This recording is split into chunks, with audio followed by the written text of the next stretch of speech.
تريد أن تقول له أنت بهذا المال ستصير بقى سيد الرجال، ويشار إليك بالبنات، خذ هذا المال واخرج وعيش بقية عمرك وتهنى واقمر الفقر، روح اقبر الفقر واخلص منه وعيش بقية حياتك غني.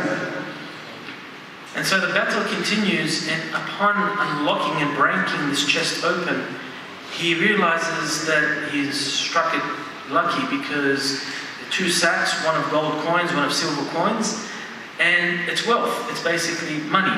And so as Allah subhanahu wa ta'ala mentions in the Quran, describing wealth and offspring, Allah subhanahu wa ta'ala always mentions wealth first. He says that wealth and then your offspring are the decorations of the worldly life. And in the poem that His Eminence recited, it means that, you know, the dogs, they wave their tail whenever someone's presenting the money to them, but when they see someone who's poor or a peasant go by, they show their canines. And so the struggle begins with this person in regards to the money now, and Shaitan is telling him that take the wealth and be rich for the rest of your life. Avoid poverty, avoid, you know, doing this action again. You're going to be rich, you're not going to need to steal again. Take the wealth and off you go. وقوة الإيمان تقول له إن الحرام لا يدوم وإن دام لا ينفع ومن لبس ثوبا ب10 دراهم فيها درهم حرام لا يقبل الله منه صلاته في هذا الثوب حتى يدع. يعني أنت راجل، يعني قوة الإيمان تذكره وقوة الشيطان تدفعه. At that point, the force of Iman comes in with the reminder that the wealth that is attained from haram, there's no barakah, there's no blessings, it does not last, and your benefit from it is not long, it's very short term. And that even if you were to buy if you were to use this wealth that you have now to buy an expensive clothes to wear on your body, even if $1 out of the 10 was sought from an haram means, then that your dua will not be accepted by Allah subhanahu wa ta'ala as long as you wear this clothes that's from haram money. So these are the two forces now competing. ثم بينما هو في هذا الصراع ما بين قوة تدفعه، قوة الإيمان، قوة الشيطان تدفعه، وقوة الإيمان تدفعه، إذا بصدر حديث النبي صلى الله عليه وسلم من ترك شيئا لله أبدله الله خيرا منه، من عف على شيء في الحرام ملكه الله له في الحلال، فأغلق الصندوق ولم يأخذ درهما واحدا من هذه الأمر. So as this struggle was continuing, the force of Iman overpowers by him remembering that hadith that he heard that night from the Sheikh, that whoever abstains from something of haram, Allah will replace it for him or better in halal. So he closed the chest, he didn't take not even one coin. وبينما هو يهم بالانصراف إذا به يرى نورا ينبثق من ثقب المفتاح في غرفة من الغرف. والشيطان قال له شوف، انظر من هذا الثقب، انظر من مفتاح الباب ولترى من يجلس في هذه الغرفة. So as his force of Iman overcame the temptations of the shaitan, he wanted to leave. Now as he was leaving, he realized from a particular room in the house that there is light drawing out from a keyhole, little keyhole, there's light coming out. So the temptation of the shaitan was like, go and have a look who is sitting or what's happening in this room, just have a look and check it out. فنظر من هذا الباب فوجد سيدة وحيدة تنام على فراشها، تنام وحيدة في غرفتها، وقد لفت الشيطان نظره وبصره وحرك شهوته تجاه امرأة وحيدة ليس معها في البيت ما يحميه. And so he comes close to that door and he looks through the keyhole where the light was illuminating from, and he sees that there is a single woman lying down on the bed sleeping, And at that point, the shaitan comes and stirs his desire and his lust and the haram to tempt him to make a move or to enter and do something more than just a look. الجولة الأولى استعمل الشيطان شهوة البطن، وفي الجولة الثانية شهوة المال. الجولة الثالثة أصر الشيطان على أن يربحها لأنه يستعمل فيها شهوة الجنس، شهوة الرجل. أراد أن يربح الشيطان هذه الجولة الأخيرة معه. So it is like pretty much, it's a combat, and there was 3 matches. So if you like, it's like a fight in the ring. And the first match, the shaitan had lost in the round of food. He could not tempt him in eating the haram. In the second match or second round, the shaitan tempted him in wealth, and that for him to take the wealth that was in that chest and leave, and he did not win. He left it there. And now the shaitan is very adamant that he has to get his way with this person, and that he will test him, or he will tempt him, with the last round, which is that desire of the man towards the woman. So the shaitan is trying to make him fall into this trap, which he knows is the strongest of his traps. ما خلى رجل بامرأة إلا كان الشيطان ثالثهما.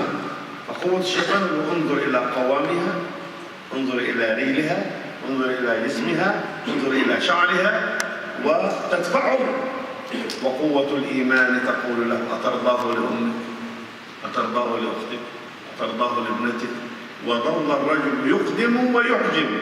قوة الشيطان تدفعه وقوة الإيمان تمنعه، حتى سمع صوت المؤذن لصلاة الفجر وهو واقف الغرفة ما بين يتقدم ويتأخر، حتى سمع المؤذن الله أكبر، فقال من عف على شيء في الحرام ملكه الله له في الحلال. الله أكبر، أروح أصلي صلاة الفجر ولا يمكن بأي حال من الأحوال أن أفعل شيئا يرضي الله عز وجل. So he starts thinking to himself, the temptations and the desire comes, and he says to himself, what a beautiful woman, she has a beautiful hair, she looks beautiful and what have you. And at the same time, the force of Iman is coming to struggle with that and to fight with that. And he continues to move forward to enter into the room, and he continues to move back in that struggle. One step forward towards the haram, one step back because of the force of Iman. And then until he finally realizes and remembers the hadith that he heard that night, that whoever, and he hears this hadith, he remembers this hadith when he hears the adhan for Salatul Fajr. So as he was about to do something and he's struggling, going forward, moving back, he hears the adhan for Fajr, and so he remembers this hadith, so he says, I better leave this and I go to pray Fajr in Jama'ah. فاستعاذ بالله من الشيطان الرجيم ثم خرج من البيت دون أن يفعل شيئا، لا مال ولا طعام ولا المرأة. So he sought refuge in Allah subhanahu wa ta'ala from the cursed devil, and he left the house neither eating from the food, nor taking from the wealth, nor harming or approaching that woman in any way. دخل على المسجد حتى صلاة الصبح وراح نايم. So he prayed in the masjid, he then left the house, came to the masjid, he prayed, and then he went to sleep at the end of the mosque. فلما كان بعد صلاة الضحى الشيخ بيجلس كعادته ويستقبل الأسئلة الغيبة من الناس. So later that morning after Salat al-Duha, the Sheikh has his morning lesson, and the people they're coming to ask him with various questions. فجاءه واحد يقول له الشيخ في سؤال خاص، سيدة تريد أن تسألك سؤالا، امرأة طبعا منقبة ومحجبة نقاب كامل في زمان سلفنا الصالح، وتريد أن تعرض قضيتها على الشيخ. So that morning, as the Sheikh was taking the questions and giving the lesson, a person said to him that there is a sister at a particular location at the end of the mosque. She needs to see you for an important matter. If you can please make time for her. المرأة من فزعها هي كانت ترى ما يحدث داخل بيتها ولكنها من شدة الخوف لم تستطع أن تتكلم. Now this woman turns out to be that same woman from the house, And that night she had actually been awake. She was awake and she realized what was happening in the house, but because of her fear, she did not move or make a sound that whole time.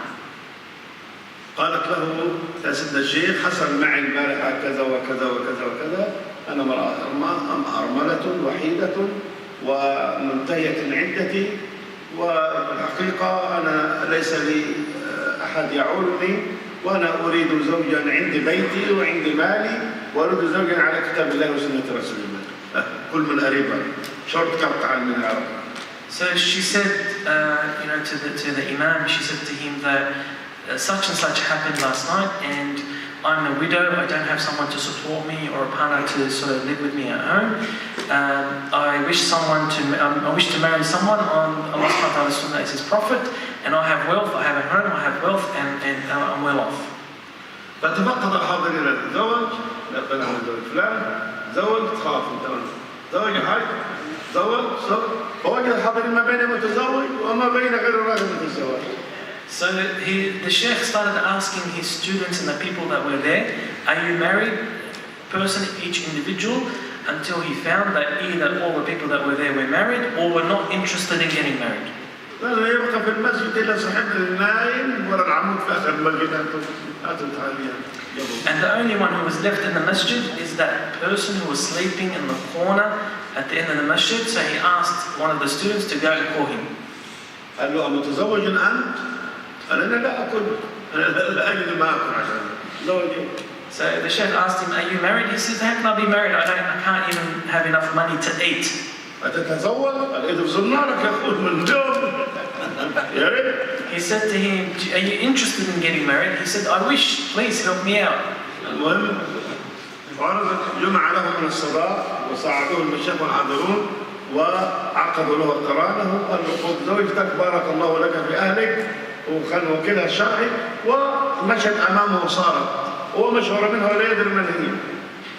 And so they did their Islamic marriage contract at that point, and the Sheikh said to him, follow your wife home. هي تمشي من شارع لشارع لحارة لزنقة لضرب حتى وجد نفسه في البيت اللي كان فيه البارحة.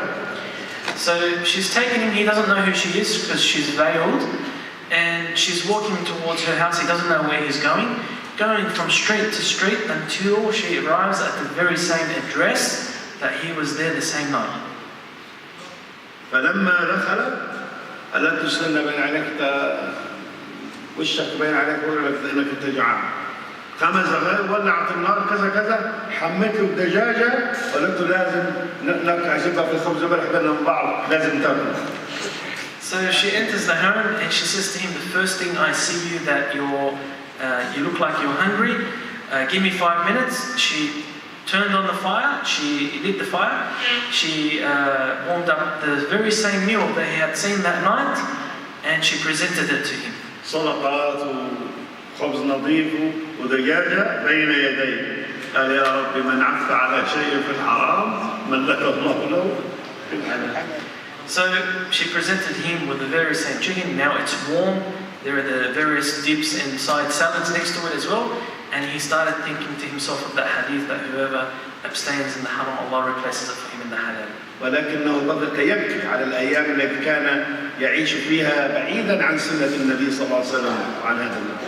And he started to cry, tears began to fall because he realized all that time and all those days where he lived away from the laws of Allah subhanahu wa ta'ala and the instruction of the Prophet sallallahu alaihi wasallam. الله والله لن آكل لقمة من طعامك. He said to her, by Allah, I'm not going to take one morsel of food. قالت له أنتوا أيها الرجال أكيد جيبك خالي. أنا زوجتك وأنت زوجي وما لي مالك. راح دخلت قالت خذ هذا المال تصرف فيه كيفما شئت عشان تشعر البيت بيتك وتأكل بجرأة. المال هذا كله لك. أصله بالكيس المال الذي تركه البارحة وضعته بين يديه. So she said to him, I think I know what's wrong with you, why you're crying. It is because you're coming into this house and you don't have much wealth on you. So she goes into that room, opens the chest, takes out the 2 sacks of coins. She brings it to him and she said, My money is your money. You take it and do with it what you please. قالت له يا ابن العم يا أخي في الله أما كنت زوجي البيت بيتك والمال مالك والطعام طعامك وأنا زوجتك وحلالك. She said to him, my husband, that the house is also your house, it's your shelter. And the food is also your food. And the wealth is now our wealth. And I am your wife in the halal. فأخذ يبكي ويقول لو علمت قد تغيرون رأيك. قال لها أنا اللص الذي دخلت البارحة عني وتركت الدجاج وتركت المال وتركتك أنت. قالت له التوبة تجب ما كان قبلها ولا يمكن أي حال من الأحوال أن يشعر بحلاوة الطاعة إلا من تمرغ في مرارة المعصية. أنت الرجل تبت، أنت رجل تركت الشيء لله فأبدلك الله هذا الشيء، وأنا أكيد أنك سنكون زوجين صالحين في الدين وفي الآخرة إن شاء الله. So he said to her that if you know the truth about me, surely you would now refuse this whole matter. She said to him, what is it? He said to her, I am the very same thief that came in last night, but I did not take any of the chicken or your wealth, and I did not approach you in any haram ways. So she said to him, are you regretful for what you have done? He said, yes. She said to him, well, that person who repents is like there is no sin for him. And Allah subhanahu wa ta'ala loves those who have repented. And surely because you have done that sin and you have repented, now that you will be closer to Allah subhanahu wa ta'ala than you were before that particular, before what happened. And I'm sure that Allah subhanahu wa ta'ala is going to bless us moving forward. من فضل الله علي أن أكرمني بزوج يلقب بأنه حبيب الرحمن، لأنه الندم توبة والتائب حبيب الرحمن، فأنت حبيب الرحمن وأنا فخورة أن كل زوج ينتقل من ظلمة المعصية إلى أنوار الطاعة. And it is a pleasure for me that a husband of mine is labeled as Habib al-Rahman, the beloved of Ar-Rahman, because we know in the hadith that the person who is repentful is Habib al-Rahman. And I'm very happy to be with you because you have moved from a situation of darkness and now you have realized the light and we have a bright journey ahead of us. وصدق سيدنا المصطفى صلى الله عليه وسلم من عف على شيء في الحرام ملكه الله له في الحلال. وقصة أخيرة وقعت في أيامنا نحن طلبة واقع هذه معاينة ومعايشة مش سلامة الصالح، وإنما أيام ما كنا طلبة في الأزهر أحد الطلبة الصعايدة الغلابة واخذ غرفة تحت في البدروم جنب الباب جنب باب السلم، يعني غرفة كده صغيرة حط فيها حاجته تحت السلم. And a very short, quick story from His Eminence's experience that when he was a student in the University of Al-Azhar, there was a particular person who used to live in a very small room at sort of the basement of the masjid. تخت من جريد، طاولة، كرسي، وعنده بابور من بتاع الجد بتاع الجمل هذا كذا، وشنطه فيها ثيابه، ومسمار يدق فيه يعلق عليه الجمله. هذا كله غرفة كلها على بعضها كده. A very tight room in which a very simple bed, a very simple stove, and he had a very simple place to hang his clothes. في ليلة أرعدت وأبرقت وانهمرت الأمطار بكمية كبيرة، بنت ماشية في الطريق سبحان الله كانت عند زميلة لها فانقطعت بها السبل فوجدت نفسها دخلت لتستتر بالمياه المنهمرة في هذا المكان حتى كانت ظلمت. It just so happened that on a particular night it was raining heavily and there was a girl who had left her friend's house. She was walking towards her home, but because of the rain and the weather, she was forced to go to that area, to that shelter where that man is, in order for her to be sheltered from the rain. واللي يعرف من سكان القاهرة في المناطق الشعبية لما تمطر الدنيا تبقى له تقعد شهور وحال ليس هناك كمية مصرف بالمياه، يعني طين. And in some streets in Cairo or in Egypt, that when it rains heavily, there's mud for potentially weeks thereafter in the streets. خطر بعد صلاة العشاء وجد فتاة مبللة بالمياه ترتعد من شدة البرد من الشتاء. After Salat al-Isha, this person who was a student there, he realized that there was a cold, a scared girl who was standing at that place. فقال يا سيدي أختي عرف بأمرها فادخلها عنده في الغرفة. He said to her, look, come into this room and seek shelter. It's better than you being in this weather outside. وجد المياه الدنيا برد، فقال له أختي أنا أخرج من الغرفة، خذي هذا الثوب وهذا الجاكيت، أنا سأخرج غير ثيابك، وإن شاء الله تبارك وتعالى غير رب العزة يفعل له ما يشاء. So he saw that she had been completely drenched in rain. He said to her, look, go into that room and you will find that there's clothes here and there, the jacket or what have you. Use that and to take so that you can have warm clothes on you, and then we'll see what happens after that. أعصري ثوبك وعليه على الحبل هنا، إن شاء الله بعد ساعة ساعتين يفعل له ما شاء الله. صار رباح. And take your dress, squeeze it, take the water out and leave it on the wire for it to dry. And we'll see what after 2-3 hours, inshallah, what happens. خلاص خذ الحرام تغطيه على زر. أنا عندي امتحانات، أنا سأجلس على هذه الطاولة حتى الصباح لأن أنا عندي امتحانات في جامعة الأزهر. And he said to her, look, all I'm going to do, you can stay in this room until the weather clears. But I have exams I have to prepare for, so I'm going to sit at this desk to prepare for my exam. وعنده مصباح نمرة 5 نمرة 10 يذاكر عليه قدام منه. And he has a little lantern that he will place in front of him to read his books. وهنا جاء إبليس بقى، الله رزق ساقه الله لك، لقيتك برجليه، لأن أنت لا تعبت ولا شقيت، وهذه فرصة في أن تقضي وطرك تفعل معها ما شئت. And at that point, Iblis, Shaitan, comes to tempt that man. He says to him, you didn't have to do any effort. The rizq of Allah has come to you. Do whatever you wish in the haram means and fulfill your desire. وتذكر حديث النبي صلى الله تعالى عليه وسلم من عف على شيء في الحرام ملكه الله له في الحلال.